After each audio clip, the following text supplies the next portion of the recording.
J'aimerais bien savoir pourquoi tous les 100 ans, il y a une maladie qui sort. 1320, vous avez la peste noire. 1520, la variole qui a coûté la vie plus de 3 millions de personnes.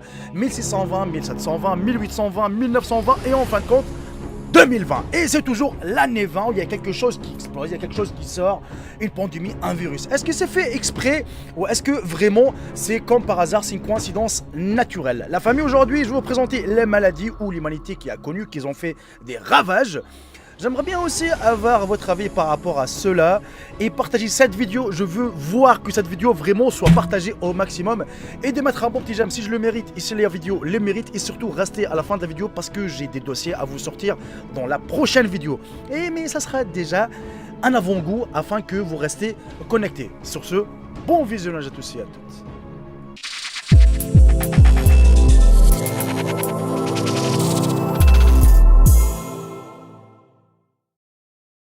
Il existe une théorie selon laquelle tous les 100 ans une pandémie éclate sur la planète. On peut dire que c'est une coïncidence, mais la précision chronologique est alarmante. La peste marseillaise de 1720, l'épidémie des choléra de 1820 et la grippe espagnole de 1920, et enfin le coronavirus en 2020. De nombreux chercheurs affirment que l'épidémie actuelle du coronavirus ressemble aux événements des siècles précédents. Mais l'histoire s'est vraiment répétée. Ces virus a-t-il été intentionnellement propagé par l'organisation? C'est ce qu'on va savoir dans cette vidéo. En 1720, la dernière pandémie à grande échelle de la peste bubonique, également appelée la Grande Peste de Marseille, se produit.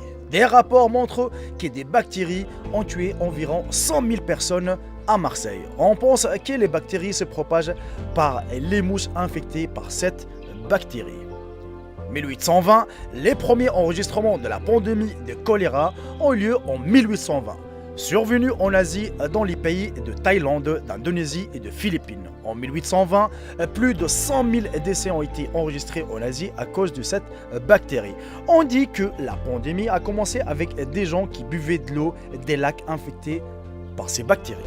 1920, la grippe espagnole est survenue il y a 100 ans, lorsque les gens ont combattu le virus de la grippe H1N1 qui a subi une mutation génétique qui l'a rendu beaucoup plus dangereux que le virus normal. Ce virus a infecté 500 millions de personnes et tué plus de 100 millions de personnes dans le monde. Cette pandémie a été la plus meurtrière de l'histoire. 2020, il semble que l'histoire se répète tous les ans. Est-ce que c'est vraiment une coïncidence, la famille? Aujourd'hui, la Chine est confrontée à une grave pandémie. D'ailleurs, le monde entier. 5 villes chinoises de 11 millions d'habitants sont mises en quarantaine, complètement isolées du reste du monde. Le coronavirus, le virus auquel la Chine est confrontée, a tué des milliers de personnes. Et malgré les efforts du gouvernement et d'autres agences de quarantaine de villes entières, il semble que le virus ait réussi à se propager en dehors des frontières chinoises. Et si on revient un peu dans l'histoire, en 1320, il y a eu la peste noire. On pense que la peste bubonique, mieux connue sous le nom de peste noire, est apparue pour la première fois chez l'homme en Mongolie vers 1320. Ces symptômes étaient des maux de tête, de la fièvre et des frissons. Les langues des malades semblaient souvent blanchâtres avant qu'il n'y ait une inflammation sévère des ganglions lymphatiques. Enfin, des taches noires et violettes sont apparues sur la peau des personnes touchées. La mort pouvait se produire en une semaine. Concernant la variole qui est apparue en 1520, cette dernière a été déterminée pour la victoire espagnole contre Tenochtitlan. Elle a coûté la vie à entre 2 et 3,5 millions d'indigènes selon les historiens. De nombreux Aztèques ont succombé à la variole apportée par les Européens. Et le 16 mars 1620, une étrange maladie qui a fait surface. Des colons du Plymouth arrivent à bord de Mayflower aux États-Unis. On dit que la grande majorité des passagers sont morts et qu'une telle maladie s'est propagée même parmi les habitants de la côte et de l'Amérique du Nord. Et si vous êtes resté jusqu'à la fin de la vidéo, la famille, n'hésitez pas à m'écrire dans l'espace commentaire le mot bactérie afin de savoir combien de personnes ont fini la vidéo. Qu'est-ce que vous en pensez sérieusement? Pourquoi toujours il y a l'année 20 qui surgit justement et qui apparaît, il y a toujours un virus, quelque chose, une maladie qui apparaît que l'année 20? C'est un peu subtil, on est bien d'accord. Et si je vous montre ça,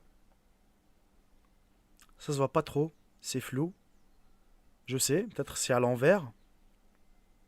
Ça date du 23 février 2017, l'hôtel de Matignon.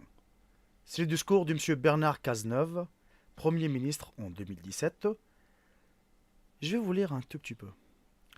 La France est fière et heureuse d'avoir contribué à la construction du premier laboratoire des hautes sécurités biologiques P4 en Chine. Et où? C'est à Wuhan.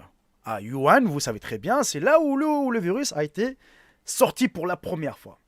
Conçu par des experts français, puis mis en chantier à Wuhan en 2011. Cet outil dépointe constituer un élément central de la réalisation de l'accord intergouvernemental de 2004 sur la coopération franco-chinoise en matière de prévention et des luttes contre les maladies infectieuses émergentes. De même que le nouveau laboratoire P4 INSERM de Lyon, conçu par les mêmes sociétés françaises, celui où nous nous trouvons est un modèle des technologies au plus haut niveau mondial, parfaitement maîtrisé par nos entreprises d'ingénierie et nos équipements. Bref, j'ai pas mal de choses. Même le livre The Eye of Darkness, il parle justement de Wuhan.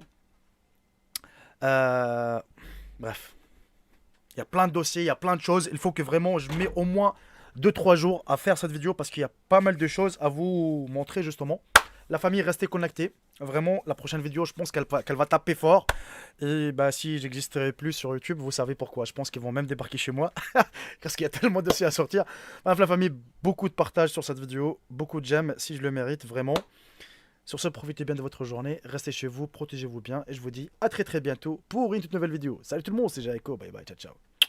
Je vous aime tous mes frères et sœurs.